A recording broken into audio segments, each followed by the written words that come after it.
तो दोस्तों एक बेहतरीन सीरीज़ 1992 नाम की अभी रिलीज़ की गई हाल ही में नेटफ्लिक्स के ऊपर, जो कि सेक्शन 1 के साथ हमें देखने को मिली है। ये एक सस्पेंस एक तरह से सीरीज़ है और रेटिंग की बात की जाए तो आईएमडीबी पर इसकी रेटिंग 5.6 की है 10 में से, जो कि बहुत ही बढ़िया रेटिंग है। बाकी मैंने आपको पूरी इसकी जानकारी इस वीडियो में बताई है, तो हमारे साथ आप कंटिन्यू देखते रहें और वीडियो को करते हैं स्टार्ट। नेटफ्लिक्स की 1992 एक आम क्राइम थ्रिलर की तरह है, लेकिन यह अपने अलग-अलग किरदारों और उन्हें निभाने वाले अभिनेताओं के अभिनय से दर्शकों को आकर्षित करती है। नेटफ्लिक्स के आकर्षक स्पेनिश टीवी शो की सूची में एक अतिरिक्त के रूप में काम करते हुए 1992 मुख्य रूप से एक शातिर सीरियल किलर और दो जांचकर्ताओं पर केंद्रित है, जो उसकी पहचान के बारे में सच्चाई का पता लगाने के लिए निकलते हैं। 1992 की व्यापक कहानी के कई पहलू पूर्वानुमानित है, क्योंकि वे शैली के घिसे-पिटे ट्रॉप से ऊपर उठने के लिए संघर्ष करते हैं। हालांकि यह सीरीज तब सफल होती है जब यह मुख्य रूप से अपने गतिशील नायक एम्पारो और रिची के बीच के रसायन पर ध्यान केंद्रित करती है। भले ही उनके चरित्र चित्रण अन्य जोड़ियों से लिए गए लगते हैं, जो कई अन्य समान जासूसी नाटकों में दिखाई दिए हैं, लेकिन उन्हें निभाने वाले अभिनेता उनके संघर्षों और कमजोरियों को पकड़ने का शानदार काम करते हैं। चूंकि मुख्य कलाकार और पात्र 1992 को अधिक आकर्षक और देखने योग्य बनाने में महत्वपूर्ण भूमिका निभाते हैं, इसलिए कई दर्शक इस बात को लेकर उत्सुक हो सकते हैं कि श्रृंखला में कौन किसकी भूमिका निभाता है। अभिनेता मैड्रिड में जन्मी मैरियन अल्वारेज ने अभिनय में तब कदम रखा जब उन्होंने व्यवसाय विज्ञान की डिग्री हासिल करने के दौरान कला के लिए औपचारिक प्रशिक्षण प्राप्त किया। उनके अभिनय की शुरुआत 2000 में हुई जब उन्हें एल ग्रुपो नामक एक टेलीविजन शो में भूमिका निभाने का अवसर मिला। उसके बाद के वर्षों में उन्होंने न केवल कई लघु फिल्मों में अभिनय किया, बल्कि 2004 की स्विंडल्ड में अपनी पहली फीचर फिल्म भूमिका भी प्राप्त की, जिसमें उन्होंने मिरियम की भूमिका निभाई। हालांकि उन्हें घर-घर में मशहूर होने में थोड़ा समय लगा, लेकिन उन्होंने कई टीवी शो और फिल्मों में असंख्य भूमिकाएं निभाईं, जैसे कि by force, the best of me, सात विरा और hospital central. Netflix Spanish show में फर्नांडो वाल्डिविएल्सो के चरित्र रिची को एक पूर्व पुलिस अधिकारी के रूप में दिखाया गया है, जिसका जीवन शराब की लत के कारण नीचे की ओर जा रहा है। न केवल वह अपनी नौकरी खो देता है और एक गार्ड के रूप में काम करने के लिए मजबूर होता है, बल्कि शराब पीकर गाड़ी चलाने की घटना के बाद अपनी पत्नी और बेटी को भी खो देता है। अपनी पत्नी के चले जाने के बाद अपने तरीके बदलने के बजाय रिची अपनी बुराइयों को और भी अधिक अपने अंदर समा जाने देता है। हालांकि चीजें तब बदल जाती है जब हत्याओं की एक श्रृंखला उसे एक नया उद्देश्य देती है, जिससे उसे अपने राक्षसों का सामना करने और कानून लागू करने वाले के रूप में अपने कौशल का अच्छा उपयोग करने के लिए मजबूर होना पड़ता है। फर्नांडो विक्टोरिया के रूप में कार्लोस सैंटोस, जन्म वर्ष 1978, सक्रिय 2001 से। अभिनेता स्पेन के मर्सिया में जन्मे कार्लोस सैंटोस ने अपने अभिनय की शुरुआत 2001 में एक पुलिस ड्रामा पोलिसियास एन एल कोरजोन डे ला कैले से की थी। एक साल बाद उन्होंने अपनी पहली फीचर फिल्म में पेयोर इम्पॉसिबल क्वे पुएडे फालर के साथ काम किया। अगले कुछ वर्षों में अभिनेता ने सात विदास, अन पास एडेलेंटे, इवन द रेन और द परफेक्ट स्ट्रेंजर जैसी फिल्मों और टीवी शो में कई अलग-अलग भूमिकाएं निभाकर अपने अभिनय पोर्टफोलियो का विस्तार और विविधता लाईं। हालांकि वह अपने अभिनय प्रदर्शन के लिए सबसे ज्यादा जाने जाते हैं, उन्होंने विवा सुएसिया एंड लीवा, जस्टो क्वांडो एल मुंडो एप्रिएटे के लिए संगीत वीडियो का निर्देशन भी किया है। उल्लेखनीय फिल्में और शो। मूवी शो भूमिका, बीच का समय, फेलिक्स, धुआं और दर्पण, लुइस रोल्डन, पाको के आदमी, उसने कहा, वह तुम्हारे पिता है, सर्जियो। चरित्र कार्लोस सैंटोस के 1992 के चरित्र फर्नांडो विक्टोरिया को एक प्रभावशाली व्यक्ति के रूप में चित्रित किया गया है, जो शुरू में केंद्रीय सीरियल किलर के लक्ष्यों की सूची में आ गया लगता है। हालांकि नेटफ्लिक्स के 1992 के अंत के क्षणों में यह स्पष्ट हो जाता है कि विक्टोरिया में दिखने से कहीं ज्यादा कुछ है। 1992 सहायक कलाकार और पात्र। 1992 में रॉडनी किंग के फैसले के बाद अशांति के दौरान मर्सर अपने जीवन और अपने बेटे के साथ रिश्ते को बहाल करने का प्रयास करता है। इस बीच शहर के दूसरे हिस्से में एक पिता और पुत्र मर्सर के कार्यस्थल पर एक खतरनाक डकैती की योजना बनाकर अपने परेशान रिश्ते का सामना करते हैं। जैसे जैसे लॉस एंजल्स में तनाव बढ़ता है और अराजकता फैलती है, दोनों परिवार एक दूसरे से मिलते हैं। 8 डॉट नाम का एक आदमी एक पुलिस अधिकारी से मिलता है जो उससे 1992 की घटनाओं के बारे में बात करता है।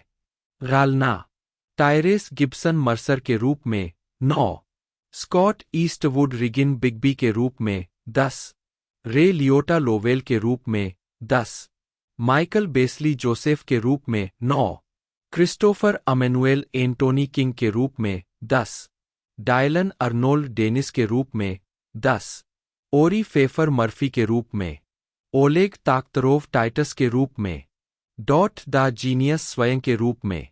उत्पादन अगस्त 2015 में यह बताया गया कि आइस क्यूब और ओशे जैक्सन जूनियर फिल्म में अभिनय करेंगे, जिसका शीर्षक तब 29 अप्रैल 1992 था, जिसमें विल पैकर निर्माता, डोनोवन मार्श निर्देशन और लायंसगेट वितरक के रूप में काम करेंगे। 11 हालांकि क्यूब के प्रचारक ने एक बयान जारी कर पुष्टि की कि क्यूब और जैक्सन का फिल्म से कोई संबंध नहीं है। 12 मार्च 2021 में यह घोषणा की गई कि व्रोमेन फिल्म का निर्देशन करेंगे। 6 जुलाई 2021 में यह घोषणा की गई कि गिब्सन, लियोटा और ईस्टवुड को फिल्म में लिया गया था। 5 सितंबर 2021 में यह घोषणा की गई कि बेस्ली को फिल्म में लिया गया था और बुल्गारिया और लॉस एंजल्स में फिल्मांकन चल रहा था। 9 फरवरी 2022 में यह घोषणा की गई कि अम्मानुएल और अर्नोल्ड को फिल्म में लिया गया था। 10 कोलाइडर ने बताया कि लियोटा ने मई 2022 में अपनी मृत्यु से पहले अपने दृश्यों का फिल्मांकन पूरा कर लिया था। 13 मुक्त करना 1992 को संयुक्त राज्य अमेरिका में 30 अगस्त 2024 को एक सीमित नाटकीय रिलीज दी गई। 14 स्वागत बॉक्स ऑफिस संयुक्त राज्य अमेरिका और कनाडा में 1992 को रीगन, स्लिंगशॉट, अफ्रेड और सिटी ऑफ ड्रीम्स के साथ रिलीज किया गया था और इसके शुरुआती सप्ताहांत में लगभग $2.5 मिलियन की कमाई होने का अनुमान था। 15 इसने 4 दिवसीय श्रम दिवस सप्ताहांत में $1.8 मिलियन की कमाई की। 16 आलोचनात्मक प्रतिक्रिया समीक्षा एग्रीगेटर वेबसाइट रॉटन टोमाटोज पर 41 आलोचकों की 61% समीक्षाएं सकारात्मक है, जिनकी औसत रेटिंग 5.910 है। 17 मेटाक्रिटिक, जो भारित औसत का उपयोग करता है, ने 7 आलोचकों के आधार पर फिल्म को 100 में से 44 का स्कोर दिया, जो मिश्रित या औसत समीक्षाओं को दर्शाता है। 18 सिनेमास्कोर द्वारा सर्वेक्षण किए गए दर्शकों ने फिल्म को A+ से F पैमाने पर A का औसत ग्रेड दिया। 19 सैन जोस मर्करी न्यूज के रैंडी मायर्स ने कहा, गिब्सन और अम्मानुएल के बीच वास्तविक दृश्य 1992 इंच को एक ऐसी शैली बनाने में सहायता करते हैं जिसमें आपके अनुमान से कहीं अधिक है। 20 अनटाइटल्ड फिल्म प्रोजेक्ट पॉडकास्ट के जेरेमी के गोवर ने कहा, ऐतिहासिक संदर्भ को हटा दें और 1992 अभी भी नस्ल संबंधों, अंतरपीढ़ीगत सहानुभूति, सामाजिक आर्थिक विभाजन, नैतिक नेविगेशन और पारिवारिक गतिशीलता के बारे में एक उल्लेखनीय कहानी को शामिल करता है, जबकि यह एक ठोस डकैती फिल्म है।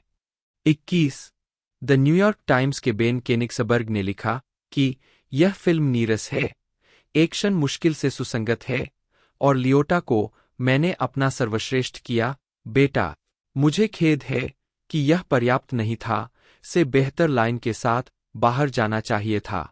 उद्धरण की आवश्यकता मूवी नेशन के रोजर मूर द्वारा भी यही भावना दोहराई गई, जिन्होंने महसूस किया कि फिल्म ठोस लेबल पाने के लिए भी संघर्ष कर रही थी। उद्धरण की आवश्यकता। ऑस्टिन क्रॉनिकल के रिचर्ड व्हिटेकर ने एक मिश्रित सारांश में उस अवधि की भावना को नोट किया, लेकिन निराश थे कि 90 के दशक के अमेरिकी को पुनर्जीवित करने के व्रोमेन के प्रयास वास्तव में केवल औसत दर्जे की अनैतिक अपराध फिल्म को पुनर्जीवित करने में सफल रहे। उद्धरण वांछित, जबकि अन्य समीक्षकों कौन ने स्पष्ट कथानक छिद्रों और सूत्रबद्ध साजिश पर शोक व्यक्त किया। एरियल वोमेन, हिब्रू, जन्म 14 फरवरी 1973, एक इजरायली फिल्म निर्देशक और पटकथा लेखक है, जिन्हें 2012 की अमेरिकी फिल्म द आइसमैन के निर्देशन के लिए जाना जाता है। जीवन और कैरियर। व्रोमेन इजरायल के तेल अवीव के रमत अवीव इलाके में एक यहूदी परिवार में पले बढ़े। जब वे 12 साल के थे, तब उनके माता पिता ने उन्हें 8 मिमी का कैमरा खरीद कर दिया था। किशोरावस्था में वे अपने दोस्तों के साथ लघु फिल्में शूट करते थे और बाद में उन्हें संपादित करते थे। एक हारिज के साथ एक साक्षात्कार में उन्होंने कहा, यह मेरा जुनून था।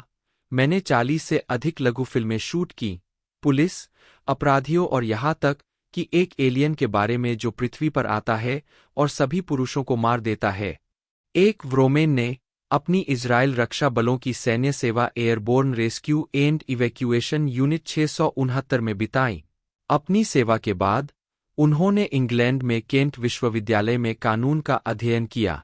2 यूरोप में रहने के दौरान वे एक डीजे थे और बाद में एक ट्रांस डीजे बन गए। उन्होंने 28 साल की उम्र में न्यूयॉर्क में एक फिल्म स्कूल में पढ़ाई की। 2001 में उन्होंने गेरार्ड बटलर अभिनीत लघु फिल्म ज्वेल ऑफ द सहारा लिखी और निर्देशित की।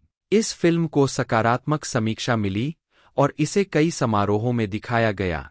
इस फिल्म को बनाते समय एक अमीर परिवार से एक प्रशिक्षु व्रोमेन के साथ उनसे सीखने के लिए आया था और फिल्म पर अपने काम के अंत में व्रोमेन को उस प्रशिक्षु से 9 लाख अमेरिकी डॉलर का चेक मिला, जिसने उनसे कहा, यह आपकी पहली फीचर फिल्म के लिए पैसा है।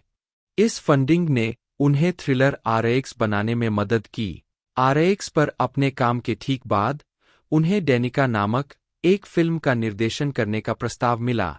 2005 में HBO पर सीरियल किलर रिचर्ड कुक्लिंस्की के बारे में एक डॉक्यूमेंट्री फिल्म देखने के बाद, जिसने माफिया के लिए काम किया और 1960 से 1980 के दशक तक 125 से अधिक लोगों की हत्या की, व्रोमेन ने द आइसमैन पर काम करना शुरू किया। व्रोमेन और उनके सहलेखक मॉर्गन लैंड ने कुक्लिंस्की के आपराधिक रिकॉर्ड के 1000 से अधिक पृष्ठ पढ़े। अगस्त 2012 में द आइसमैन को 69वें वेनिस अंतर्राष्ट्रीय फिल्म महोत्सव में प्रदर्शित किया गया और मई 2013 में दुनिया भर में रिलीज किया गया। निर्देशक के रूप में filmography. Jewel of the Sahara 2001, लघु फिल्म RX उर्फ simple lies 2005, Danika 2006, the Iceman 2012, criminal 2016, sceptical 2011, वृत्तचित्र फिल्म। मॉरिस फदीदा एक अमेरिकी फिल्म निर्माता है, जिन्हें the trial of the Chicago 7 golden globe award विजेता 1, 2, 3, 4 जॉन हेनरी, जो नेटफ्लिक्स पर नंबर 1 पर पहुंच गई, 5, 6 और ब्लरशॉट 7, 5, 1 जैसी फिल्मों के कार्यकारी निर्माता के रूप में जाना जाता है और कोडियाक पिक्चर्स की स्थापना के लिए जाना जाता है। आजीविका। 2015 में फदीदा ने अमेजन प्राइम की ओरिजिनल सीरीज बॉर्डरलाइन का निर्माण किया। 8, 9 कोडियाक पिक्चर्स की स्थापना के बाद 2017 में फदीदा कॉमेडी द क्लैपर के कार्यकारी निर्माता थे, जिसमें एड हेल्म्स और अमांडा सेफ्राइड ने अभिनय किया था, जिसका प्रीमियर ट्रिबेका फिल्म फेस्टिवल में हुआ था। 10, 11 बाद में 2018 में उन्होंने द वैनिशिंग का निर्माण किया, जो जेरार्ड बटलर और पीटर मुलन द्वारा अभिनीत एक थ्रिलर थी, जिसे बाद में उनके प्रदर्शन के लिए बाफ्टा पुरस्कार के लिए नामांकित किया गया था। 7, 1, 10, 12, 13 इसके तुरंत बाद उन्होंने विल और जेरा पिंक स्मिथ की वितरण कंपनी टेलीपूल के साथ मिलकर शैली की फिल्मों का निर्माण किया। 14, 15 2019 में फदीदा ने एक थ्रिलर का निर्माण करने के लिए भी हस्ताक्षर किए, जिसे अभिनेत्री बेला थॉर्न द्वारा निर्देशित किए जाने की उम्मीद थी। 16 उस स्लेट पर पहली तस्वीर फिल्म जॉन हेनरी थी, जो 2020 में रिलीज होने के बाद नेटफ्लिक्स के शीर्ष 10 सबसे ज्यादा देखे जाने वाले शीर्षकों में नंबर 1 पर पहुंच गई थी। 5, 6, 17 2020 में फदीदा की अन्य प्रस्तुतियों में डेविड आयर की action thriller the tax collector का कार्यकारी निर्माण शामिल था, जिसमें शिया लाबेउफ 7, 5, 1 और वेलिएंट कॉमिक बुक रूपांतरण ब्लडशॉट शामिल थे, जिसमें विन डीजल ने अभिनय किया था। 7, 5, 1 2020 में कोविड-19 महामारी की शुरुआत में फदीदा अपने सहयोगियों के साथ कोविड-19 लॉकडाउन के दौरान एक फीचर फिल्म शूट को सफलतापूर्वक पूरा करने वाले कुछ निर्माताओं में से एक बन गए। 18-19 अक्टूबर 2020 में फदीदा ने क्रॉस क्रीक मीडिया के साथ एक समझौता किया, जिसके माध्यम से उन्होंने the trial of the Chicago 7 में एक कार्यकारी निर्माता के रूप में काम किया। 1-20 जिसने सर्वश्रेष्ठ मूल पटकथा के लिए गोल्डन ग्लोब पुरस्कार 21 जीता और 6 अकादमी पुरस्कारों के लिए नामांकित किया गया। 22 फरवरी 2021 में फदीदा ने फिल्मों और टेलीविजन शो के निर्माण में सहायता के लिए इजरायली कंपनी मीटाव डेश के साथ काम किया। 23 इसके तुरंत बाद उनकी हॉरर फिल्में ऑक्सीजन और विच हंट, जिसे उन्होंने डिफिएंट स्टूडियो के साथ निर्मित किया, दोनों का प्रीमियर एसएक्सएसडब्ल्यू फिल्म फेस्टिवल में हुआ। 24-25 फिल्मोग्राफी मॉरिस फदीदा द्वारा निर्मित फिल्में। वर्ष शीर्षक भूमिका 2015 म्यूज लघु निर्माता 26 2017 मेरी सारी इच्छाएं कार्यकारी निर्माता 10 27 2017 द क्लैपर कार्यकारी निर्माता 10 11 2018 सबसे पहले हम ब्रुकलिन जाएंगे कार्यकारी निर्माता 2018 गोट्टी कार्यकारी निर्माता 10 28 2018 राक्षस पार्टी कार्यकारी निर्माता 2018 लुप्त होना निर्माता 10 12 22 मई 2001 को गिब्सन ने अपना दूसरा स्टूडियो एल्बम 2000 वाट्स रिलीज किया। एल्बम का पहला single I like them girls था, जो billboard hot R&B hip hop songs chart पर नंबर 15 पर पहुंच गया। एल्बम को गोल्ड सर्टिफिकेट मिला, जिसकी 5 लाख से ज्यादा प्रतियां बिकी। स्नूप डॉग और मिस्टर 10 के साथ एल्बम का तीसरा single just a baby boy film baby boy के साउंड ट्रैक में शामिल किया गया, जो गिब्सन की पहली प्रमुख अभिनय भूमिका थी। 2002 से 2004 मैं वहां जाना चाहता हूं। RCA रिकॉर्ड्स के भंग होने के बाद गिब्सन ने जे रिकॉर्ड्स के साथ अनुबंध किया, जहां उन्होंने 10 दिसंबर 2002 को अपना तीसरा स्टूडियो एल्बम आई वाना गो देयर जारी किया। एल्बम से उनका पहला एकल और संभवतः उनका अब तक का सबसे सफल एकल how you gonna act like that hot R&B hip hop songs chart पर नंबर 7 पर शुरू हुआ। 2005 से 2010 अल्टर ईगो और अंतराल। 12 दिसंबर 2006 को गिब्सन ने अपना चौथा studio album alter ego release किया, जो उनका पहला डबल डिस्क एल्बम था। यह पहला एल्बम भी था जिसमें उन्होंने अपने रैपिंग व्यक्तित्व को प्रदर्शित किया। एल्बम का पहला सिंगल वन था, जो hot R&B hip hop songs chart पर नंबर 26 पर शुरू हुआ। यह एल्बम गिब्सन का अब तक का सबसे कम बिकने वाला एल्बम माना जाता है। 2007 में गिब्सन, गिनुवाइन और टैंक ने TGT की स्थापना की। 2011 से 2012 खुला निमंत्रण। अपने परिवार और अभिनय करियर पर ध्यान केंद्रित करने के लिए संगीत से समय निकालने के बाद गिब्सन 2011 में संगीत में वापस लौटे, जब उन्होंने खुद को EMI के साथ साइन किया और 1 नवंबर को अपना 5वां studio album open invitation release किया। एल्बम ने US बिलबोर्ड 200 एल्बम चार्ट पर नंबर 9 पर शुरुआत की। अपने पहले सप्ताह में 1,30,000 प्रतियां बेचीं और 4 लाख से अधिक प्रतियां बेचीं। यह लीड सिंगल स्टे से पहले आया था और US hot R&B hip hop songs chart पर नंबर 11 पर पहुंच गया था। 12 दूसरे सिंगल टू ईजी में साथी अभिनेता, दोस्त और रैपर लुडाक्रिस शामिल थे। यह अमेरिकी hot R&B hip hop songs chart पर 38वें स्थान पर पहुंच गया। तीसरा एकल नथिंग ऑन यू अमेरिकी hot R&B hip hop songs chart पर 61वें स्थान पर पहुंच गया। 2013 में इस एल्बम ने गिब्सन को 2013 ग्रैमी अवार्ड्स में सर्वश्रेष्ठ R&B एल्बम के लिए अपना तीसरा ग्रैमी नामांकन दिलाया। 2013 से 2017 TGT और ब्लैक रोज। 2013 की शुरुआत में काफी अटकलों के बाद यह घोषणा की गई और पुष्टि की गई कि गिब्सन, गिनुवाइन और टैंक अपना पहला सहयोगी एल्बम जारी करेंगे, जिसे अटलांटिक रिकॉर्ड्स द्वारा वितरित किया जाएगा। 13-14 2014 में गिब्सन ने ब्लैक रोज एल्बम जारी किया। 15 एक डबल एल्बम सेट 2015 में जारी किया गया था। 10 जुलाई 2015 को ब्लैक रोज रिलीज हुआ और बिलबोर्ड 200 पर नंबर 1 पर शुरू हुआ। पहले सप्ताह में 77,000 प्रतियों की बिक्री के साथ यह गिब्सन के करियर का पहला नंबर 1 एल्बम बना। 16 इसे सकारात्मक समीक्षा मिली। हालांकि उनके फास्ट एंड फ्यूरियस के सहकलाकार ड्वेन द रॉक जॉनसन ने इसे सबसे बड़ा डॉगशिट कहा जो मैंने कभी सुना है। 17-18 2017 वर्तमान खूबसूरत दर्द। अक्टूबर 2017 में गिब्सन ने घोषणा की कि वह आइडेंटिटी थेफ्ट नामक एक परियोजना पर काम कर रहे थे और अपने दूसरे व्यक्तित्व ब्लैक टाई की ओर लौट रहे थे। आइडेंटिटी थेफ्ट को उनके हिप हॉप जड़ों पर अधिक ध्यान केंद्रित करना था।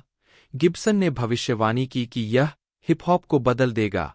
19 हालांकि इस परियोजना को रोक दिया गया और इसे ब्यूटीफुल पेन नामक एक R&B एल्बम में बदल दिया गया, जिसके 2023 के अंत में रिलीज होने की अफवाह है। Don't think you ever loved नामक एक एकल, जिसमें लेनी क्रेविट्स और लेंड्रिया जॉनसन द्वारा बैकग्राउंड वोकल्स शामिल है, फरवरी 2023 में रिलीज किया गया था। 20 गाने का रीमिक्स, जिसमें 2 चेनज और जीजी शामिल है, उस महीने के अंत में यूट्यूब पर लीक हो गया। एल्बम का दूसरा एकल लव ट्रांजैक्शन 25 अगस्त 2023 को रिलीज किया गया था। जब गिब्सन ने द मास्क सिंगर के सीजन 5 में प्रतिस्पर्धा की, तो अंतरिम होस्ट नीसी नैश ने उनके चरित्र को पोरक्यूपाइन के रूप में पेश किया। केवल गिब्सन ने उन्हें बताया कि उनके चरित्र को रोबोपाइन कहलाना पसंद है। अभिनय कैरियर। 2009 में सैन डिएगो कॉमिक कॉन में गिब्सन ने 2 सबसे ज्यादा कमाई करने वाली फिल्म सीरीज में आवर्ती भूमिका निभाई है, फास्ट एंड फ्यूरियस और ट्रांसफॉर्मर। उनकी पहली फिल्म भूमिका 2001 में जॉन सिंगलटन की बेबी बॉय में थी। 21 फास्ट एंड फ्यूरियस। गिब्सन ने fast and furious film series में रोमन पियर्स की भूमिका निभाई है। उन्होंने पहली बार 2003 में 2 फास्ट 2 फ्यूरियस में अपने सबसे अच्छे दोस्त पॉल वॉकर के साथ पियर्स की भूमिका निभाई थी, जो सिंगलटन के साथ उनका दूसरा सहयोग था। 22-23 उन्होंने fast 5 2011, fast and furious 6 2013, furious 7 2015, 24 the fate of the furious 2017, 25 F9 2021 और फास्ट एक्स 2023 में रोमन पियर्स के रूप में वापसी की। टायरेस डेर्नेल गिब्सन, जन्म 30 दिसंबर 1978, 2-3 लॉस एंजल्स, कैलिफोर्निया से एक अमेरिकी R&B गायक और अभिनेता है। उन्होंने 1998 में RCA रिकॉर्ड्स के साथ अनुबंध किया और उसी वर्ष अगस्त में अपना पहला एकल नोबॉडी एल्स रिलीज किया। यह बिलबोर्ड हॉट 100 के शीर्ष 40 में पहुंच गया और उनके स्वशीर्षक डेब्यू एल्बम 1998 से पहले आया, जिसे recording industry association of America RIA द्वारा प्लेटिनम प्रमाणन प्राप्त हुआ और जिसने उनके दूसरे शीर्ष 40 एकल स्वीट लेडी को जन्म दिया। उनके दूसरे और तीसरे एल्बम 2000 वाट्स 2001 और आई वाना गो देयर 2002 दोनों को RIA द्वारा स्वर्ण प्रमाणपत्र प्राप्त हुए। बाद वाले एल्बम का नेतृत्व एकल how you gonna act like that ने किया, जो बिलबोर्ड हॉट 100 पर 7वें नंबर पर पहुंच गया और उनका सबसे अधिक चार्टिंग वाला गाना बना हुआ है। उनके चौथे एल्बम ऑल्टर ईगो 2006 ने छद्म नाम ब्लैक टाई के तहत हिप हॉप की खोज की, जबकि उनके पांचवें एल्बम ओपन इनविटेशन 2011 को 55वें वार्षिक ग्रैमी अवार्ड्स में सर्वश्रेष्ठ R&B एल्बम के लिए नामांकन मिला। गिब्सन का छठा एल्बम ब्लैक रोज 2015 बिलबोर्ड 200 में सबसे ऊपर था। गिब्सन ने संयुक्त राज्य अमेरिका में 4 मिलियन से अधिक एकल और एल्बम बेचे हैं। 4.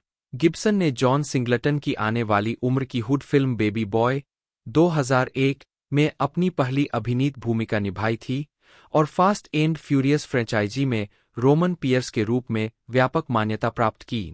गिब्सन ने एक्शन फिल्म फॉर ब्रदर्स 2005 के लिए सिंगलटन के साथ फिर से काम किया और ट्रांसफॉर्मर्स फ्रेंचाइजी में रॉबर्ट एप्स की भूमिका निभाई। वह कॉमेडी फिल्म राइड अलोंग 2016 और सुपरहीरो फिल्म मॉर्बियस 2022 में दिखाई दिए। प्रारंभिक जीवन। गिब्सन का जन्म और पालन पोषण कैलिफोर्निया के लॉस एंजिल्स के वाट्स में हुआ था। 5-6 उनकी मां प्रिसिला मरे गिब्सन नी डरहम ने उनके पिता टायरोन गिब्सन के चले जाने के बाद उन्हें और उनके 3 बड़े भाई बहनों को एकल माता-पिता के रूप में पाला। 7-8 80 के दशक के उत्तरार्ध में 113वीं स्ट्रीट पर वाट्स में बड़े होने के दौरान गिब्सन गिरोहों के संपर्क में आया। उसके कुछ बचपन के दोस्त क्रिप्स के सदस्य बन गए।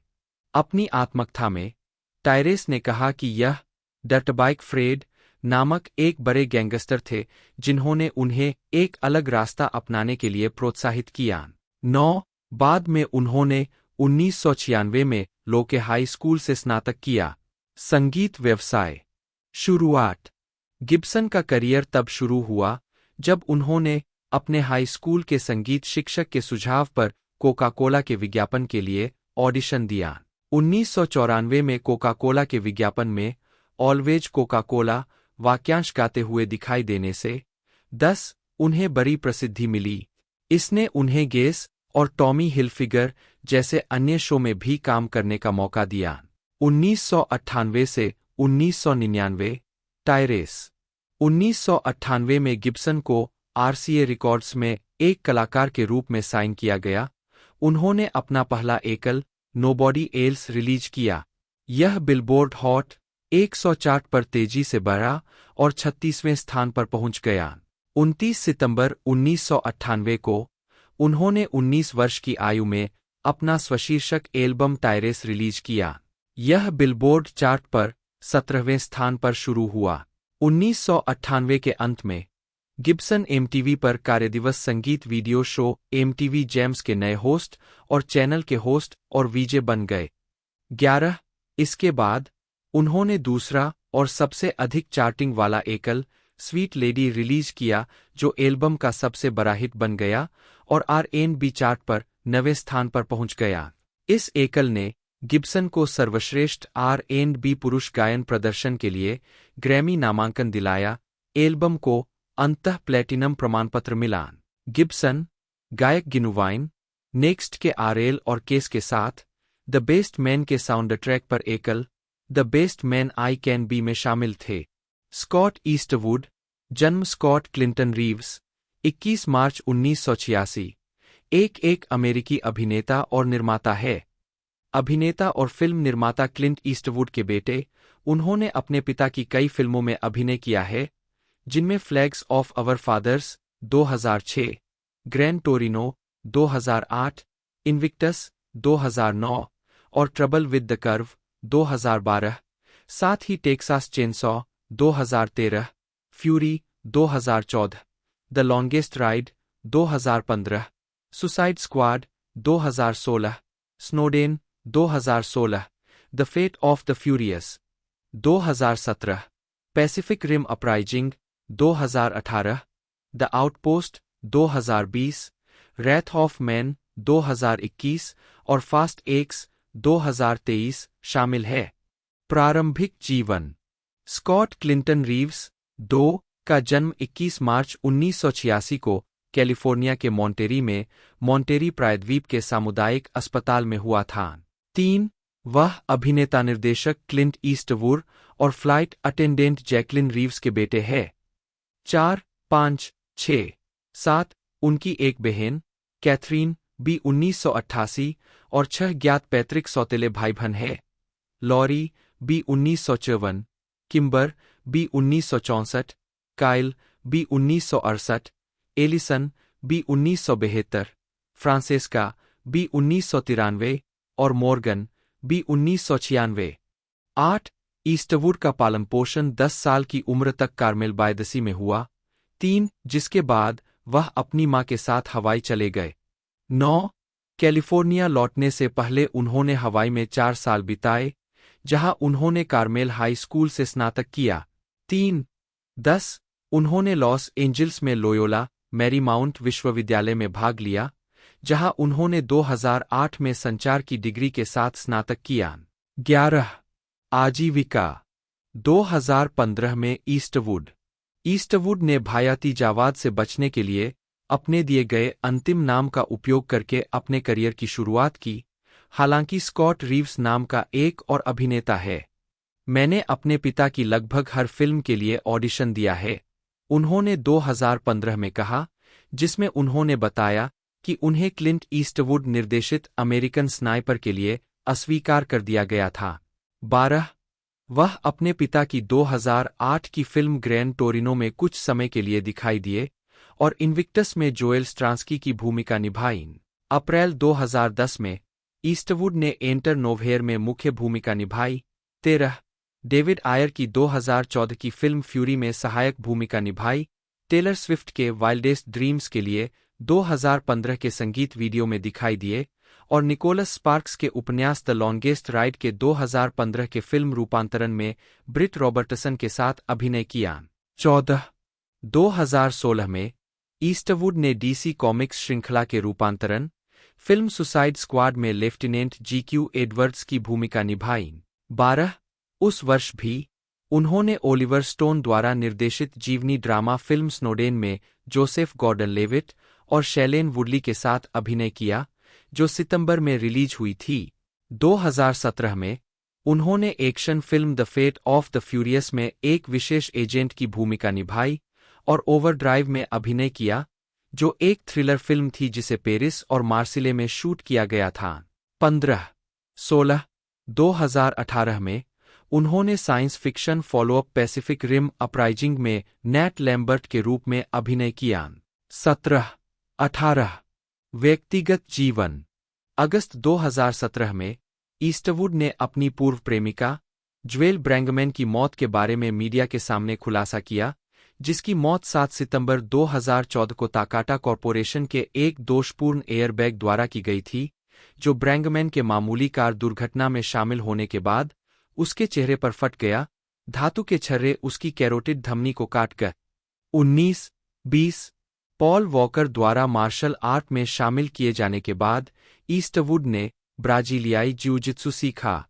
21, 22, 23 ईस्टवुड ने हॉलीवुड में अपने अनुभवों के बारे में बात की और इसकी तुलना सर्कस में होने से की। उन्होंने कहा कि कभी-कभी यह एक अद्भुत सर्कस होता है, लेकिन सड़क पर रहना, मुझे लगता है कि यह कठिन होगा।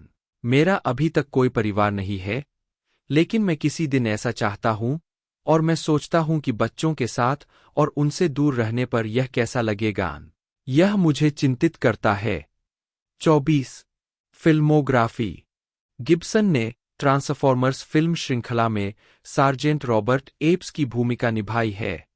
2007 में Josh Duhamel, John Turturro, Megan Fox, Anthony Anderson और जॉन वोइट के कलाकारों के साथ स्टार शिया लाबियॉफ के साथ ट्रांसफॉर्मर्स ने दुनिया भर में लगभग $710 मिलियन कमाए। इसका निर्देशन और सहनिर्माण माइकल बे ने किया था।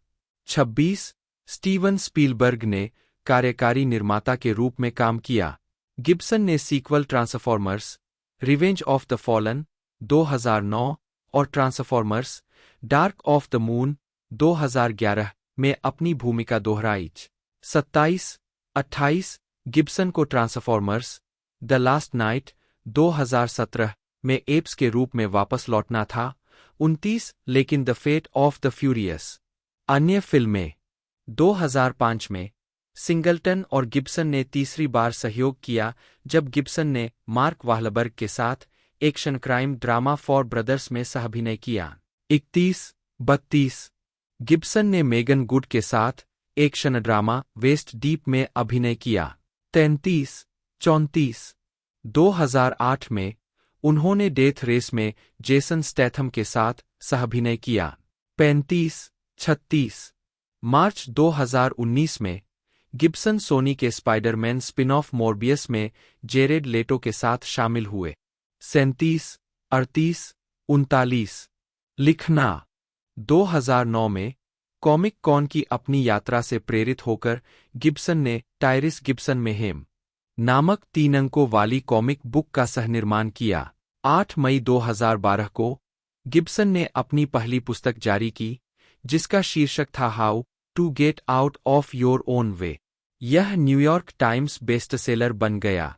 5 फरवरी 2013 को गिब्सन ने अपने करीबी दोस्त रेव रन के साथ मिलकर अपनी दूसरी किताब लिखी जिसका शीर्षक था manology secrets of your men's mind revealed, जो न्यूयॉर्क टाइम्स बेस्टसेलर भी बनी।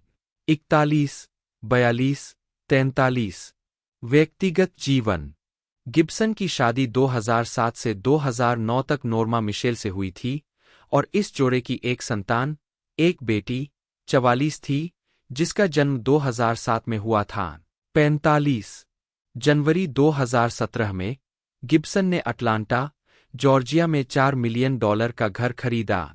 46 उन्होंने 14 फरवरी 2017 को सामंथा ली से शादी की। 47-48 उनकी बेटी का जन्म 1 अक्टूबर 2018 को हुआ।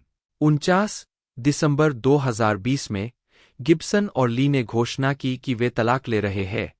50 अक्टूबर 2023 में यह बताया गया कि 2020 में उनके तलाक को अंतिम रूप दिया गया था। 51 गिब्सन एक ईसाई है। 52-53 9 सितंबर 2024 को गिब्सन को फुलटन काउंटी कोर्ट में पेश होने के बाद गिरफ्तार किया गया था जहां उन पर अवमानना का आरोप जारी किया गया था क्योंकि यह पाया गया था कि वह अपनी पूर्व पत्नी सामंथा ली को बाल सहायता का भुगतान करने में विफल रहे थे। 54 गिब्सन को तब तक हिरासत में रहने का आदेश दिया गया जब तक कि वह ली को बाल सहायता के लिए $73,500 का भुगतान नहीं कर देते। 54 गिब्सन ने अगले दिन अपने इंस्टाग्राम पेज पर पोस्ट किया। 54 अटलांटा ब्लैक स्टार के अनुसार बाल सहायता का भुगतान करने के बाद गिब्सन को रिहा कर दिया गया। 55 वह अवमानना आदेश की अपील करने की योजना बना रहा है। 54 डिस्कोग्राफी मुख्य लेख टायरेस डिस्कोग्राफी एकल एल्बम टायरेस 1998 2000 वॉट्स 2001 मैं वहां जाना चाहता हूं 2002 अल्टर ईगो 2006 खुला निमंत्रण 2011 ब्लैक रोज 2015 मियामी विश्वविद्यालय से स्नातक होने के बाद लियोटा न्यूयॉर्क शहर चले गए जहां उन्हें शुबर्ट संगठन में बारटेंडर के रूप में काम पर रखा गया और 6 महीने के भीतर उन्हें एक एजेंट मिल गया। 9 उनकी शुरुआती भूमिकाओं में से एक सोप ओपेरा अदर वर्ल्ड में जॉय पेरिनी की थी जिस पर वह 1978 से 1981 तक दिखाई दिए। 17 उन्होंने शो छोड़ दिया और लॉस एंजल्स चले गए। उन्होंने 1983 में द लोनली लेडी से फिल्मी करियर की शुरुआत की। उनकी पहली प्रमुख अभिनय भूमिका समथिंग वाइल्ड 1986 थी। 7-18 जिसके लिए उन्हें अपना पहला गोल्डन ग्लोब नामांकन मिला। यह नामांकन सर्वश्रेष्ठ सहायक अभिनेता मोशन पिक्चर के लिए था। 1-9 1990 में लियोटा ने मार्टिन स्कोर्सेसे की सार्वभौमिक रूप से प्रशंसित और व्यावसायिक रूप से सफल अकादमी पुरस्कार विजेता फिल्म गुडफेलास में वास्तविक जीवन के डकैत हेनरी हिल का किरदार निभाया था। 9 1992 में उन्होंने थ्रिलर अनलॉफुल एंट्री में एक मनोरोगी पुलिस वाले की भूमिका निभाई। वह 1994 की science fiction action film no escape में एक प्रमुख भूमिका में दिखाई दिए। 1995 में उन्होंने युद्ध comedy film operation Dumbo drop में अभिनय किया। 1996 में उन्होंने साइंस फिक्शन थ्रिलर अनफॉरगेटेबल में अभिनय किया। लियोटा ने जेम्स मैंगोल्ड की 1997 की फिल्म कॉपलैंड में अपने काम के लिए आलोचनात्मक प्रशंसा अर्जित की। लियोटा ने 1998 की TV film the rat pack में गायक फ्रैंक सिनात्रा की भूमिका निभाई, जिसके लिए उन्हें स्क्रीन एक्टर्स गिल्ड अवार्ड के लिए नामांकन मिला। उन्होंने दिसंबर 2001 में सिटकॉम जस्ट शूट मी में खुद की भूमिका निभाई। अक्टूबर 2002 में उन्होंने 2002 के video game grand theft auto vice city के लिए टॉमी वर्सेटी की आवाज दी। वे 2004 में टेलीविजन ड्रामा ईआर में दिखाई दिए, जिसमें उन्होंने टाइम ऑफ डेथ एपिसोड में चार्ली मेटकाफ की भूमिका निभाई। ईआर की भूमिका ने लियोटा को ड्रामा सीरीज में उत्कृष्ट अतिथि अभिनेता के लिए एमी पुरस्कार दिलाया। लियोटा ने बाद में बी मूवी में खुद को और अपनी एमी जीत को दर्शाया। लियोटा ने 2006 की सीबीएस टेलीविजन सीरीज स्मिथ में अभिनय किया, जिसे 3 एपिसोड के बाद शेड्यूल से हटा दिया गया था। 2012 में Liotta Disney channel comedy series Phineas and Ferb के व्हाट ए क्रोक एपिसोड के लिए पूरी तरह से मुखर भूमिका में खुद के रूप में दिखाई दिए। 22 लियोटा ने 2001 की फिल्म हैनिबल में एंथनी हॉपकिंस और जूलियन मूर के साथ न्याय विभाग के अधिकारी पॉल क्रेंडलर की भूमिका निभाई। 2001 में ही उन्होंने फिल्म ब्लो में ड्रग डीलर जॉर्ज जंग के पिता की भूमिका निभाई। 2002 में वह जो कारनाहन निर्देशित फिल्म नार्क में डिटेक्टिव लेफ्टिनेंट हेनरी ओक के रूप में दिखाई दिए, एक ऐसी भूमिका जिसने उन्हें इंडिपेंडेंट स्पिरिट अवार्ड के लिए नामांकित किया और Phoenix film critics society awards में सर्वश्रेष्ठ सहायक पुरुष के लिए नामांकित किया। 23-24 उन्होंने 2003 में निर्देशक जेम्स मैंगोल्ड के साथ जॉन क्यूसैक और अल्फ्रेड मोलिना के साथ डार्क हॉरर थ्रिलर आइडेंटिटी में फिर से काम किया। 2005 में उन्होंने नेशनल ज्योग्राफिक चैनल के लिए इनसाइड द माफिया का वर्णन किया। 2006 में वह स्मोकिन एसेस में दिखाई दिए, नार्क के निर्देशक कारनाहन के साथ फिर से जुड़ते हुए, जिसमें उन्होंने मुख्य भूमिकाओं में से एक में डोनाल्ड कारूथर्स नामक एक एफबीआई एजेंट की भूमिका निभाई। 25-2004 में लियोटा ने स्टीफन बेल्बर के नाटक मैच में फ्रैंक लैंगेला के साथ अपना ब्रॉडवे डेब्यू किया। 26-27-28 द न्यू यॉर्क टाइम्स के बेन ब्रेंटले ने लियोटा को सम्मोहक बताया। इन विज्ञापनों को अंतः ऑफकॉम द्वारा हटा लिया गया, क्योंकि इनमें यह दर्शाया गया था कि अधिक शक्तिशाली शराब बेहतर है, इसलिए विज्ञापन संहिता का उल्लंघन किया गया। 2007 में लियोटा जॉन ट्रेवोल्टा के साथ फिल्म वाइल्ड हॉग्स में और बैटल इन सिएटल में शहर के मेयर के रूप में दिखाई दिए। 2008 में उन्होंने क्यूबा गुडिंग जूनियर के साथ एक जासूस के रूप में हीरो वांटेड में अभिनय किया। 2008 में भी उन्होंने SpongeBob SquarePants episode whatever happened to sponge में अतिथि भूमिका निभाई। एपिसोड में उन्होंने बबल पॉपिन बॉयज नामक एक गिरोह के नेता की आवाज दी, जो एक भूलने की बीमारी से पीड़ित स्पंज टॉम केनी द्वारा आवाज दी गई को मारने की कोशिश करते हैं। 31-32-33 2009 में वे क्रॉसिंग ओवर में दिखाई दिए, जिसमें हैरिसन फोर्ड सहकलाकार थे। 2011 में उन्होंने चैनिंग टैटम और अल पैचिनो के साथ the son of no one में अभिनय किया।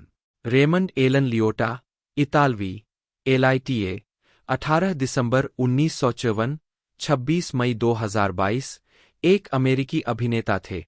उन्होंने पहली बार फिल्म समथिंग वाइल्ड 1986 में अपनी भूमिका के लिए ध्यान आकर्षित किया, जिसने उन्हें गोल्डन ग्लोब पुरस्कार के लिए नामांकित किया।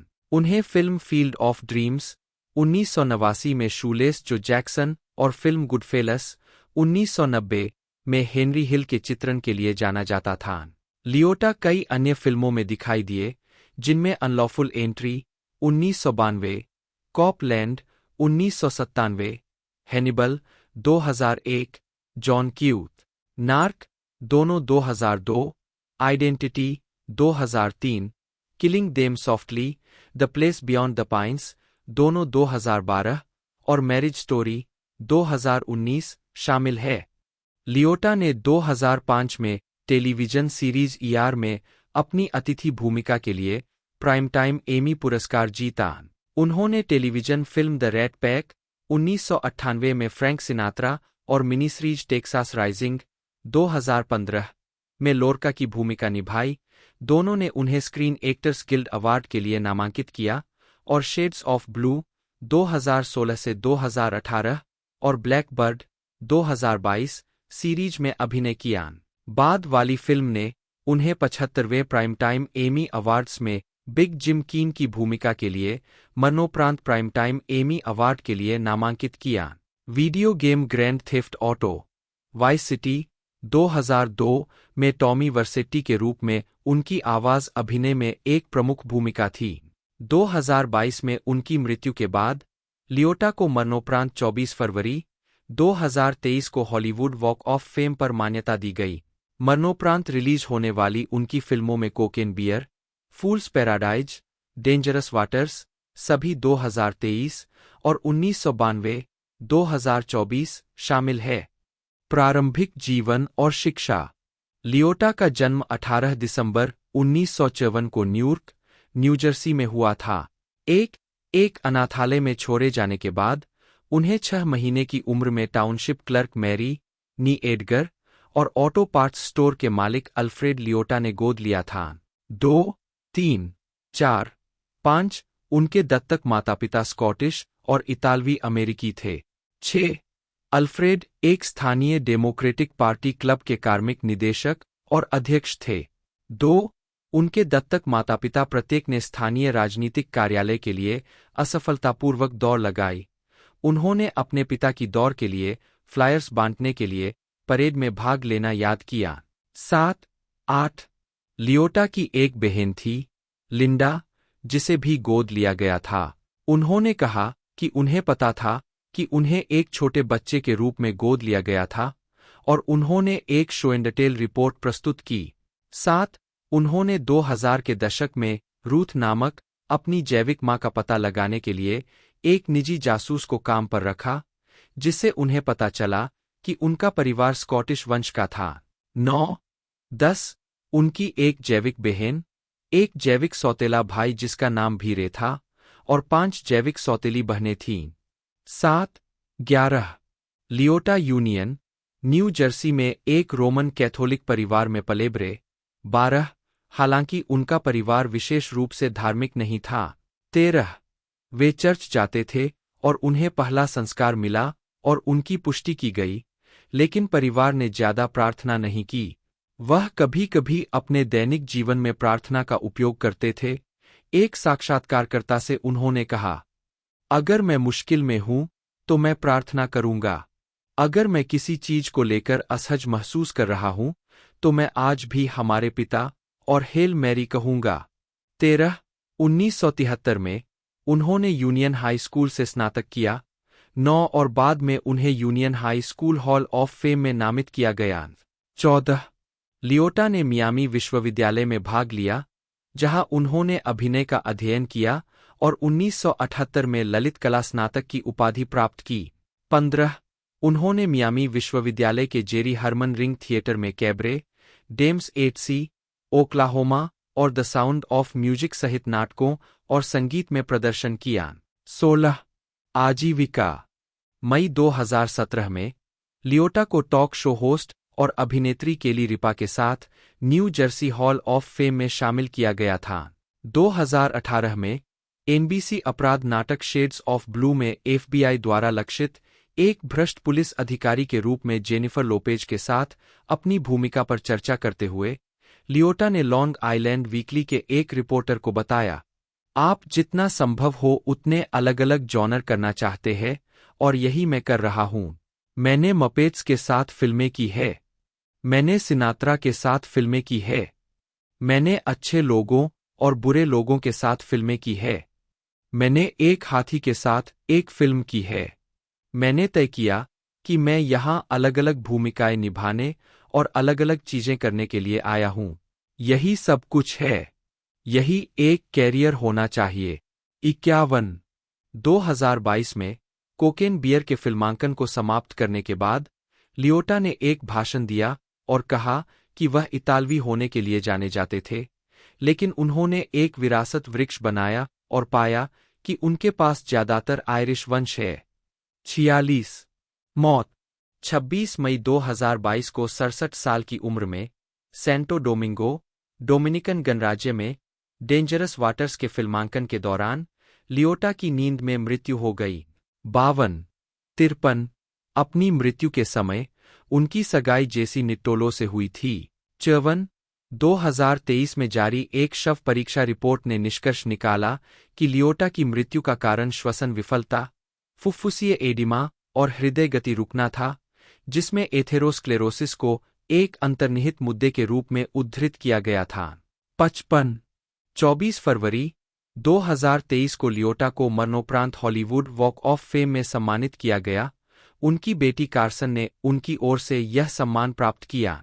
56 फिल्मोग्राफी पतली परत वर्ष शीर्षक भूमिका नोट्स संदर्भ 1983 अकेली महिला जो हेरोन फिल्मी शुरुआत 57 1986 कुछ जंगली रे सिंक्लेयर 58 1987 एरिना ब्रेन्स कलाकार लघु फिल्म 59 1988 डोमिनिक और यूजीन गिनो लुसियानो 60 1989 सपनों का क्षेत्र शूलेस जो जैक्सन 54 1990 गुडफेलाज हेनरी हिल 52 1992 अनुच्छेद 99 डॉ रिचर्ड स्टर्गेस 61 अवैध प्रवेश अधिकारी पीट डेविस 62 1994 भाग नहीं सकते captain JT Robbins 63 Corrina Manny Singer 64 1995 Operation Dumbo Drop captain TC dial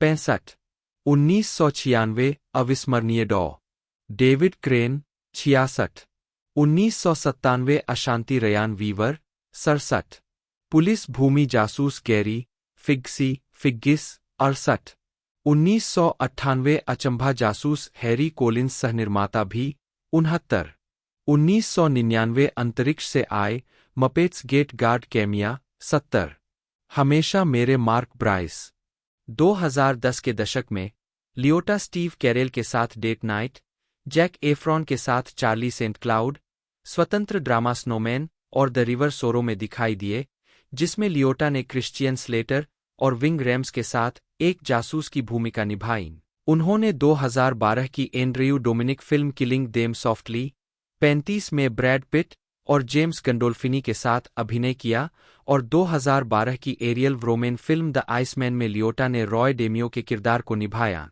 36 muppets most wanted 2014 में उनकी सहायक भूमिका थी। 37 2014 में उन्होंने आस्था आधारित फिल्म द आइडेंटिकल में एक उपदेशक की भूमिका निभाई। 16 38 उनकी अन्य 2014 परियोजनाओं में जेरेमी रेनर के साथ kill the messenger, Chris Pine के साथ स्ट्रेच और डेविड गुएटा वीडियो शामिल है। 38 उन्होंने 2015 में द हिस्ट्री चैनल के लिए वेस्टर्न मिनीसीरीज टेक्सास राइजिंग में अभिनय किया। अपने प्रदर्शन के लिए उन्होंने एक मिनीसीरीज या टेलीविजन मूवी नामांकन में एक पुरुष अभिनेता द्वारा उत्कृष्ट प्रदर्शन के लिए स्क्रीन एक्टर्स गिल्ड अवार्ड अर्जित किया। 2015 से 2016 तक उन्होंने AMC docu series the making of the mob का वर्णन किया। 39 लियोटा ने 2016 और 2018 के बीच शेड्स ऑफ ब्लू में जेनिफर लोपेज के साथ अभिनय किया। 41 लियोटा चार्ली बार्बर, एडम ड्राइवर के दूसरे तलाक के वकील जे मारोट्टा के रूप में 2019 नोआ बाउम्बैक की फिल्म मैरिज स्टोरी में दिखाई दिए। 43 फिल्म को आलोचकों की प्रशंसा मिली और सर्वश्रेष्ठ चित्र सहित 6 अकादमी पुरस्कार नामांकन अर्जित किए। लियोटा को द गार्जियन के पीटर ब्रैडशॉ के साथ उनके प्रदर्शन के लिए प्रशंसा मिली, जिसमें कहा गया, उनकी सिरपीपजरी आवाज को फिर से सुनना कितना रोमांचकारी है। हॉलीवुड रिपोर्टर ने लियोटा को बरिया, शरारती रूप में वर्णित किया। 44, 2021 में, उन्होंने HBO crime drama series the Sopranos की prequel film the many saints of Newark में जुड़वां भाइयों हॉलीवुड डिक मोल्टिसंती और सल्वाटोर सैली मोल्टिसंती की भूमिका निभाई। 45, लियोटा कोकेन बियर में दिखाई दिए, जो एक अमेरिकी काले भालू की सच्ची कहानी पर आधारित एक थ्रिलर फिल्म है, जिसने 1985 में कोकीन से भरा एक डफल बैग निगल लिया था।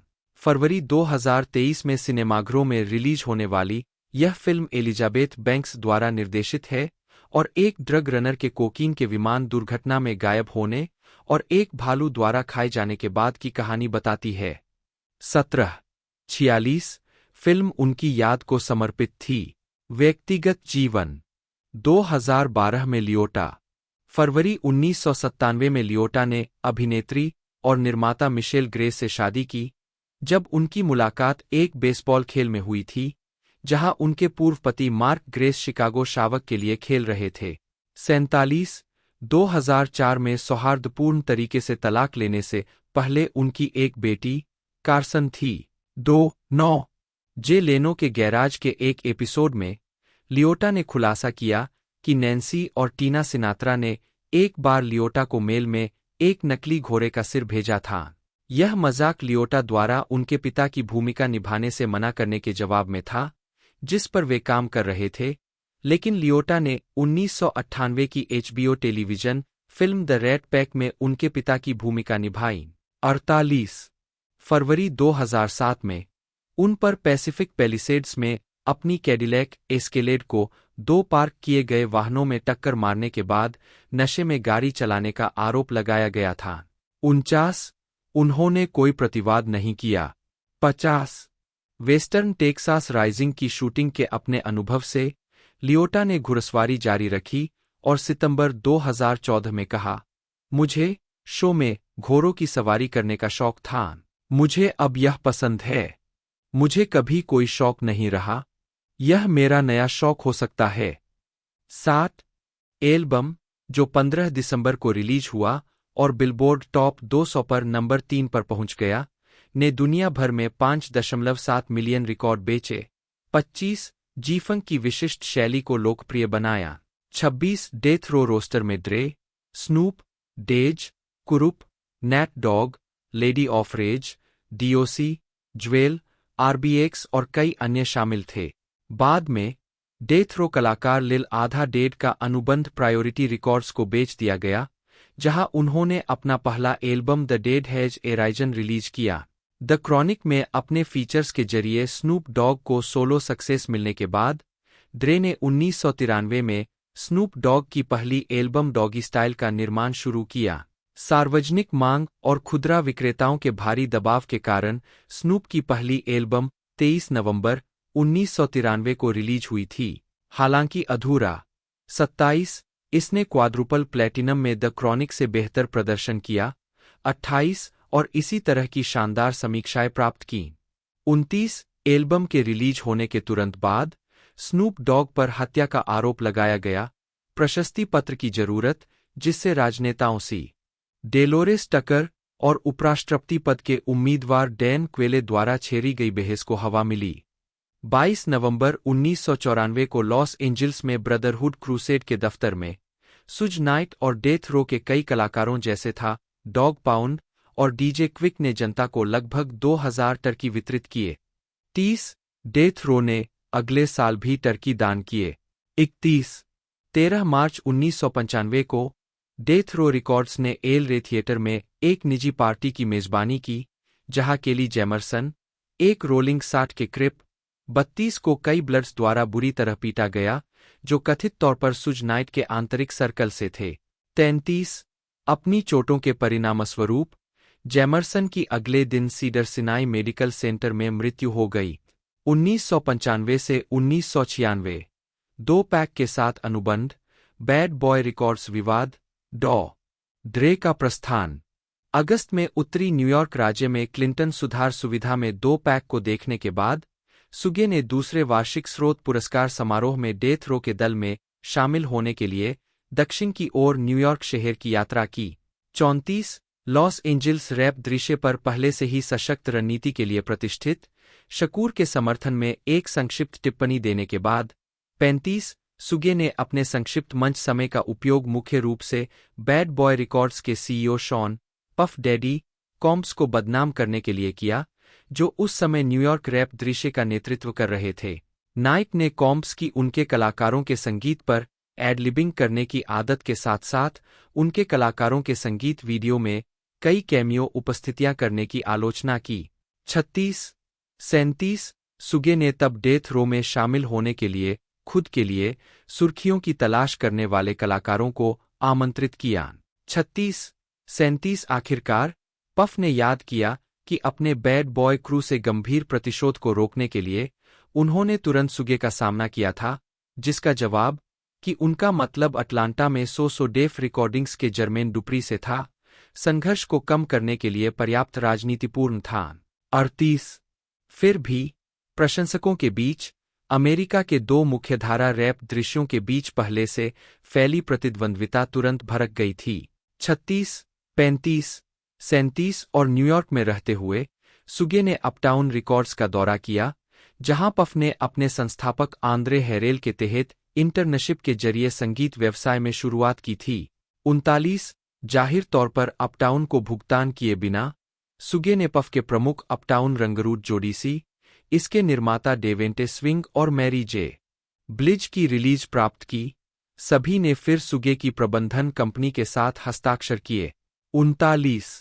24 सितंबर 1995 को अटलांटा, जॉर्जिया के प्लेटिनम हाउस नाइट क्लब में जर्मेन डुप्री की जन्मदिन की पार्टी में बैड बॉय के साथियों ने सुगे और सुगे के दोस्त जय हसन जमाल, बिग जेक रॉबल्स, कैंपानेला पार्क पिरू ब्लड्स गिरोह के सदस्य और डेथ रो बॉडीगार्ड के साथ गर्मागरम बहस में प्रवेश किया।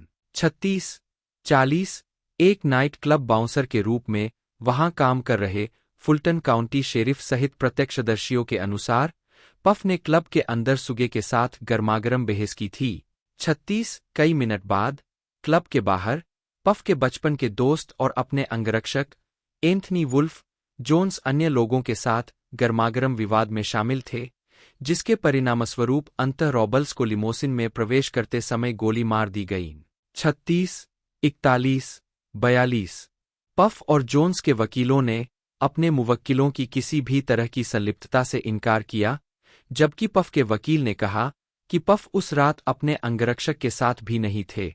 43-20 साल से अधिक समय बाद भी मामला आधिकारिक रूप से अनसुलझा है और जोन्स खुद नवंबर 2003 में अटलांटा में ब्लैक माफिया फैमिली के साथ झगड़े के दौरान घातक रूप से गोली मारकर हत्या कर दी गई थी।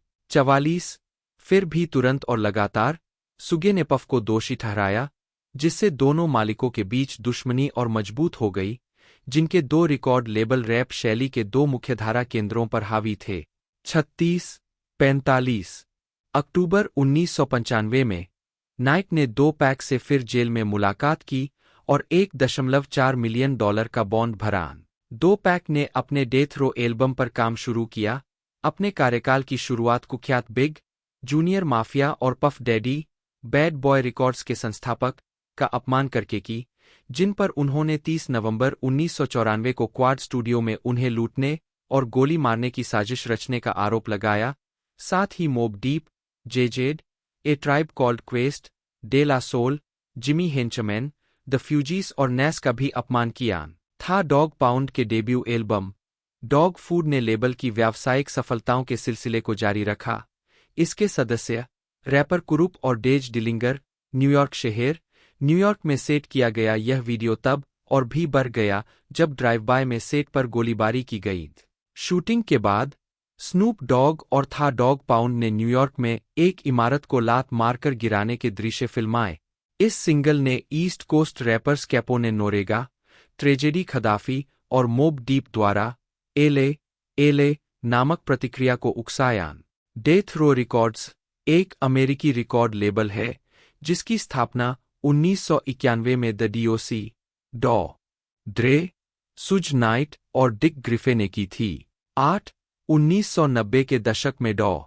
ड्रे, the Chronic, Snoop Dogg, Doggystyle और 2 Pac, All Eyez on Me जैसे वेस्ट कोस्ट आधारित कलाकारों द्वारा multi platinum hip hop album जारी करके लेबल सनसनी बन गया। अपने चरम पर डेथ रो एक साल में 150 मिलियन अमेरिकी डॉलर से अधिक कमा रहा था। 9 1990 के दशक के अंत तक अपने स्टार कलाकार दो पैक की मृत्यु, सुज नाइट की कैद और डॉ. ड्रे और स्नूप डॉग के चले जाने के बाद लेबल का पतन शुरू हो गया। हालांकि डेथ रो को वित्तीय सफलता मिल रही थी, लेकिन यह अपने कलाकारों और सहयोगियों द्वारा विवादों, मुकदमों और हिंसा में उलझा हुआ था। डेथ रो रिकॉर्ड्स ने 2006 में दिवालियापन के लिए अर्जी दी और 15 जनवरी 2009 को इसे $18 मिलियन में वाइडवेक एंटरटेनमेंट को नीलाम कर दिया गया। 10 वाइडवेक का मालिक 2012 में दिवालिया हो गया। लेबल को एंटरटेनमेंट वन को बेच दिया गया था और फिर यह अप्रैल 2021 तक हैस्ब्रो का एक डिवीजन बन गया, जब इवन म्यूजिक को ब्लैकस्टोन ग्रुप को बेच दिया गया। 11 स्नूप डॉग ने लेबल को पुनर्जीवित करने के इरादे से फरवरी 2022 में एम.एन.आर. के म्यूजिक ग्रुप से डेथ रो को खरीद लिया। 12-13 इतिहास 1987 से 1992 उत्पत्ति और पहली पीढ़ी। मुख्य लेख रूथलेस रिकॉर्ड्स। 1987 में एनडब्ल्यूए के डॉ ड्रे ने ईजी के रूथलेस रिकॉर्ड्स पर हस्ताक्षर किए। लेबल पर उत्पादन के प्रमुख के रूप में डॉ ड्रे ने बड़ी संख्या में रूथलेस परियोजनाओं का निर्माण किया, उनमें से कई सफल रहीं। इतने सारे कृत्यों का निर्माण करने के दबाव को महसूस करना और यह महसूस करना कि वह कम भुगतान कर रहे हैं, डॉ ड्रे रूथलेस से निराश हो गए। 14 जेरी हेलर के साथ वित्तीय मतभेदों पर 1989 में आइस क्यूब के प्रस्थान के बाद। 15 सुज नाइट और डीओसी ने एक वकील के साथ पुस्तकों की समीक्षा की, यह मानते हुए कि जेरी हेलर और ईजी बेईमान थे। उन्होंने डॉ ड्रे से हेलर और ईजी से दूर उनके साथ एक लेबल बनाने के बारे में संपर्क किया। 16 रॉ ड्रे और सुज नाइट ने अपने साझेदारों डीओसी और डिक ग्रिफी के साथ मिलकर डॉ ड्रे के रूथलेस से प्रस्थान की प्रत्याशा में एक रिकॉर्ड लेबल और संगीत साझेदारी शुरू करने की प्रक्रिया शुरू की। हालांकि उनके नए संगीत उद्यम का नाम मूल रूप से फ्यूचर शॉक था। डीओसी और सुज नाइट के व्यावसायिक सहयोगी माइकल हैरिस दोनों ने नए लेबल का नाम बदलकर डेफ रो 18 डेफ जैम पर एक नाटक करने का सुझाव देने का दावा किया है। 19 लेकिन नाम के अधिकार पहले से ही अज्ञात डीजे के पास थे, जो 1980 के दशक में ड्रे के पूर्व संगीत सहयोगियों में से एक थे। अज्ञात ने एक साक्षात्कार में कहा कि उन्होंने मॉर्गन क्रीक के तहत एक और रिकॉर्ड लेबल शुरू करने के संभावित सौदे के लिए डेफ रो नाम बनाया।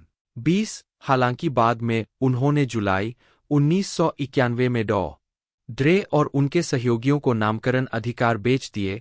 21 नाइट ने माइकल हैरिस से संपर्क किया, जो ड्रग और हत्या के प्रयास के आरोपों में कैद एक व्यवसायी था। हैरिस की अपील को संभालने वाले एक वकील डेविड केनर के माध्यम से हैरियो ने गॉडफादर एंटरटेनमेंट की स्थापना की, जो नए नाम वाले डेथ रो के लिए एक मूल कंपनी थी। 22 नाइट ने मारियो चॉकलेट जॉनसन के साथ प्रबंधन संबंधों का उपयोग करते हुए वेनिला आइस रॉबर्ट वैन विंकल से संपर्क किया और दावा किया कि जॉनसन ने आइस आइस बेबी गीत का निर्माण और सहलेखन किया था और इसके लिए उन्हें रॉयल्टी नहीं मिली थी। 23 एलेक्स रॉबर्ट्स के साथ परामर्श करने के बाद नाइट और दो अंगरक्षक West Hollywood, Los Angeles, California में द पाम पहुंचे, जहां वैन विंकल खाना खा रहे थे। वैन विंकल के अंगरक्षकों को एक तरफ धकेलने के बाद नाइट वैन विंकल के सामने बैठ गए, उन्हें घूरते हुए पूछा, आप कैसे हैं? 23 इसी तरह की घटनाएं कई मौकों पर दोहराई गईं, जिसमें ब्लड्स और क्रिप्स से भरी वैन में वेनिला आइस को लुभाने के कथित प्रयास शामिल थे। इससे पहले कि नाइट जॉनसन और लॉस एंजिल्स रेडर्स के एक सदस्य के साथ बेल एज होटल की 15वीं मंजिल पर वेनिला आइस के होटल स्वीट में पहुंचे वैन विंकल के पैसे से डेथ रो को फंड देने में मदद मिली। 23 डेथ रो शुरू में वेस्टवुड ब्लव्ड और विलशायर ब्लव्ड के चौराहे पर स्थित थी, जिसे बाद में विलशायर ब्लव्ड और सैन विसेंट ब्लव्ड के चौराहे पर स्थानांतरित कर दिया गया। 24 1992 से 1995, द क्रॉनिक, डॉगी स्टाइल और अन्य रिलीज। केनर की मदद से नाइट ने युवा, इनर-सिटी कैलिफोर्निया आधारित कलाकारों को साइन करना शुरू किया और डेथ रो रिकॉर्ड्स को 1992 की फिल्म डीप कवर के साउंड ट्रैक में योगदान देने के लिए तैयार किया। एकल डीप कवर ने ड्रे को एक एकल कलाकार के रूप में और एक युवा स्नूप डॉगी डॉग को उनके शिष्य के रूप में स्थापित किया।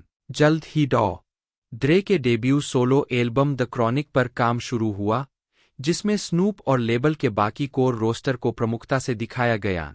एक अन्य रिपोर्ट में कहा गया था कि सैम स्नीड को लेबल की एक बैठक में डेथ रो से जुड़े लोगों के एक समूह द्वारा पीटा गया था, जिसका नेतृत्व सुज नाइट और दो पैक कर रहे थे। डेज डिलिंगर के अनुसार ऐसा इसलिए हुआ क्योंकि सैम स्नीड के लेडी हेरोइन संगीत वीडियो में बहुत सारे ईस्ट कोस्ट रैपर्स थे। 46 डेथ रो की दिशा से मोहभंग होने के कारण कलाकार आरबीएक्स और डीओसी ने छोड़ने का फैसला किया, जिसके बाद सुज नाइट ने बाकी रोस्टर पर कड़ा नियंत्रण किया। 22 डॉग फूड का निर्माण ड्रे ने नहीं किया था, लेकिन ड्रे ने ही इसे मिक्स किया था, जो डेथ रो के साथ ड्रे की कम होती भागीदारी का एक और प्रमाण है। ड्रे भी लेबल के भीतर नाइट की हिंसा से थक गए थे। दो पैक का व्यवहार कथित तौर पर अनियमित हो गया क्योंकि उसने notorious big, bad boy records, puff daddy, mob deep और प्रोडिजी के साथ अपनी मौखिक लड़ाई जारी रखी, जिसमें कुछ बिंदुओं पर उनमें से कई रैपर्स के साथ कई हिंसक टकराव भी शामिल थे। 22 मार्च 1996 को आपसी झगड़े के कारण ड्रे ने आधिकारिक तौर पर डेथ रो रिकॉर्ड्स को छोड़ दिया और आफ्टरमैथ की स्थापना की, जिसने दो पैक को ड्रे के खिलाफ जाने के लिए उकसाया। एमसी हैमर के साथ सुज नाइट का रिश्ता 1988 से है। हैमर के 1994 के एल्बम द फंकी हेडहंटर की सफलता के साथ हैमर ने अपने करीबी दोस्त टुपैक के साथ 1995 में डेथ रो के साथ हस्ताक्षर किए। 47 लेबल ने एमसी हैमर के संगीत का एल्बम टू टाइट शीर्षक जारी नहीं किया, हालांकि उन्होंने अपने अगले एल्बम के कुछ ट्रैक के संस्करण जारी किए। 48 हालांकि हैमर ने शकूर और अन्य लोगों के साथ ट्रैक रिकॉर्ड किए, जिनमें सबसे उल्लेखनीय गीत too late playa Big Daddy Kane और डैनी बॉय के साथ था। 50 1996 में टुपैक की मृत्यु के बाद एमसी हैमर ने लेबल छोड़ दिया। 51 1996 से 2001 टुपैक शकूर की हत्या, सुज नाइट की कैद और गिरावट। मुख्य लेख टुपैक शकूर की हत्या। कलाकारों का एक संयुक्त मोर्चा होने के कारण डेथ रो की टीम अलग-अलग खेमों में बंट गई। अब हेड प्रोड्यूसर डैज ने स्नूप डॉग के दूसरे एल्बम था डॉगफादर पर काम किया, जिसमें एलबीसी क्रू के बैड एज और टेक्निक, उनके ग्रुप 213 के वॉरेन जी और नैट डॉग और था डॉग पाउंड शामिल थे। दो पैक ने हर्टेम्बैड और बिग डी के साथ खुद को स्टूडियो में बंद कर लिया। द डॉन किलुमिनाटी द साथ डे थ्योरी को तैयार किया। ऑल आइज ऑन मी के विपरीत, इसमें high profile death row guest appearance नहीं थे, इसके बजाय द आउटलॉज और बैड एज को दिखाया गया था और इसका टोन बहुत गहरा था। सुज नाइट अब अपने कर्मचारियों के लिए मुश्किल से पहुंच पाते थे और कर्मचारियों को आदेशों का पालन न करने की सजा के रूप में हमला किया जाता था। 27 एमटीवी वीडियो म्यूजिक अवार्ड्स के लिए न्यूयॉर्क सिटी में death Row East, Death Row की एक ईस्ट कोस्ट सहायक शाखा में दो पैक का साक्षात्कार लिया गया था। 53 यह इस समय के दौरान भी था कि एलेक्स रॉबर्ट्स और डेविड केनर को सुज नाइट के वेगास क्लब 662 में देखा गया था। रॉबर्ट्स के न्यूयॉर्क अंडरवर्ल्ड कनेक्शन की मदद से डेथ रो ईस्ट का रास्ता प्रशस्त करने की संभावना पर चर्चा में। रिकॉर्ड लेबल को एरिक बी और बिग डी द्वारा चलाया जाना था, जिसमें क्रेग मैक लेबल पर हस्ताक्षर करने वाले पहले कलाकार थे। 7 सितंबर 1996 को सुज नाइट और दो पैक लास वेगास के एमजीएम ग्रांड होटल में निगरानी कैमरे पर गिरोह के सदस्य ऑरलैंडो एंडरसन पर हमला करते हुए पकड़े गए, जो साउथ साइड कॉम्पटन क्रिप स्ट्रीट गिरोह का सदस्य था। 55 6 दिन तक गंभीर हालत में रहने के बावजूद दो पैक की 13 सितंबर 1996 को मृत्यु हो गई। वह 25 वर्ष का था। 2 पैक का द डॉन किलुमिनाटी 7 डे थ्योरी नवंबर 1996 में रिलीज हुआ। स्नूप डॉग के था डॉगफादर से ठीक एक सप्ताह पहले दोनों ने मल्टी प्लेटिनम बिक्री हासिल की। अगले महीनों में डेथ रो ने death row greatest hits, Christmas on death row, Gridlock'd और गैंग रिलेटेड रिलीज किए। नैट डॉग का एल्बम जीफंक क्लासिक्स वॉल्यूम 1 14 जनवरी 1997 को रिलीज होना था, लेकिन डेथ रो रिकॉर्ड्स में मुद्दों के कारण इसे रोक दिया गया। हालांकि अगले वर्ष इसे स्वतंत्र रूप से डबल डिस्क के रूप में रिलीज किया गया। दोस्तों रिलीजिंग डेट के बारे में बात की जाए तो 30 अगस्त 2024 को इसे रिलीज़ कर दिया गया है। नेटफ्लिक्स पर अवेलेबल है। 93 मिनट की इसकी टोटल रनिंग लेंथ थी और साथ ही साथ इसे नाम पर ये मूवी है। और अभी जो सीरीज़ हमें देखने को मिली है नेटफ्लिक्स पर वो भी 7 से 8 एपिसोड के साथ देखने को मिली है। रनिंग लेंथ की बात की जाए पर एपिसोड की तो उसकी रनिंग लेंथ पर एपिसोड की लगभग मैं आपको बता दूँ लगभग 35 से लगभग 60 मिनट के बीच में है, जो कि बहुत ही बढ़िया रनिंग लेंथ है और 7 से 8 एपिसोड आप एंजॉय कर सकते हो। बाकी आगे कन्फर्म इसका सेक्शन 1-2 हमें देखने को मिलने वाला है। बाकी आज की इस वीडियो में मैंने पूरी इन्फॉर्मेशन आपको दे दी है, तो मिलते हैं अगले वीडियो में।